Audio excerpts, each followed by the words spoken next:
केंद्र शासनाच्या नवीन सहकार कायद्यानुसार जिल्हा बँकेतील सलग 10 वर्षांपेक्षा अधिक काळ संचालक म्हणून कार्यरत असलेल्या 8 संचालकांचे पद धोक्यात आले।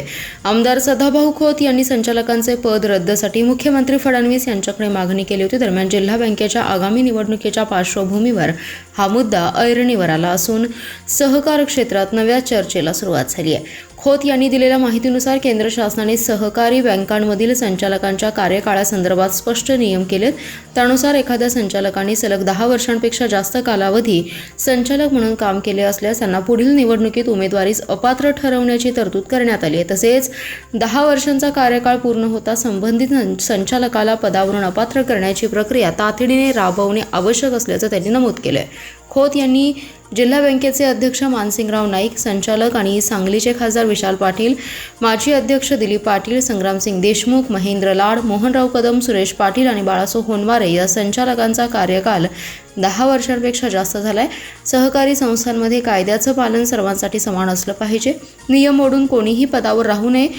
त्यामुळे या प्रकरणात शासनाने तातडीने हस्तक्षेप करून निर्णय घ्यावा अशी भूमिका आमदार सदाभाऊ खोत यांनी मांडली आहे। त्यांच्या या मागणीमुळे जिल्हा बँकेच्या राजकारणात नव्या घडामोडींना वेग येण्याची शक्यता व्यक्त होती आहे।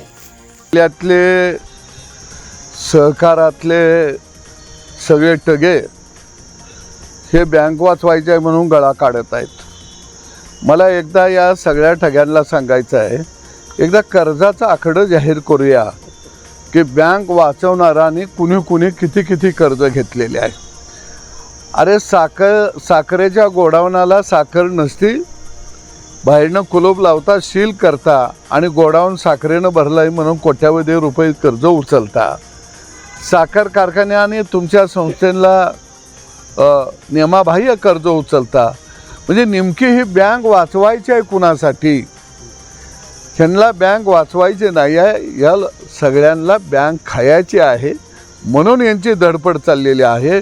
आणि म्हणून आमची मागणी आहे की या बँकेवरती प्रशासकच आणला गेला पाहिजे, त्याशिवाय सामान्य माणसाला कर्ज मिळू शकणार नाही।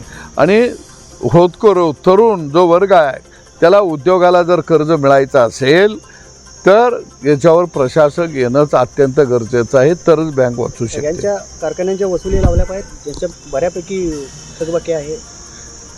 मी एक असं आहे की हे कर्ज भरमसाठ काढतात, थकबाक्या एवढ्यासाठी कारखान्यामध्ये ठेवतात, उद्या जर निलावा काढला तर ते कमी दरानं कारखाना घेता येतो आणि वरच्या पैशाला गोल मारता येतो, म्हणून हे कर्ज थकवत असतात। याच्या पलीकडे यांचा उद्देश काही असत नाही। जिल्हा मध्यवर्ती बँकसुद्धा भ्रष्टाचाराच्या गाळामध्ये रुतलेली आहे।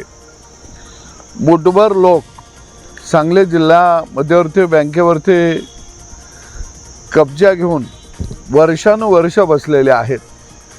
मग साखर कारखाने, दूध संघ, सूतगिरण्या, बोगस कोऑपरेटिव्ह संस्था निर्माण करून कोट्यावधी रुपयाची कर्ज काढायची आणि बुडवायची, अशा पद्धतीनं सांगली जिल्हा मध्यवर्ती बँक लुटण्याचं काम वर्षानुवर्ष चाललेलं आहे। त्याची निश्चितच चौकशी अंतिम टप्प्यामध्ये आलेली आहे। परंतु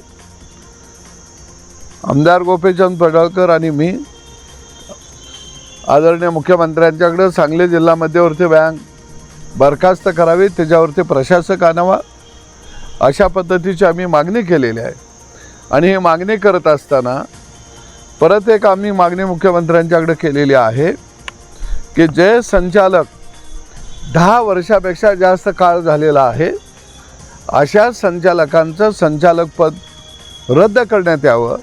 कारण रिझर्व्ह बँकेनं अशा पद्धतीचं एक परिपत्रक काढलेलं आहे की 10 वर्ष झालेल्या कोणत्याही संचालकाला संचालक पदावरती राहता येणार नाही।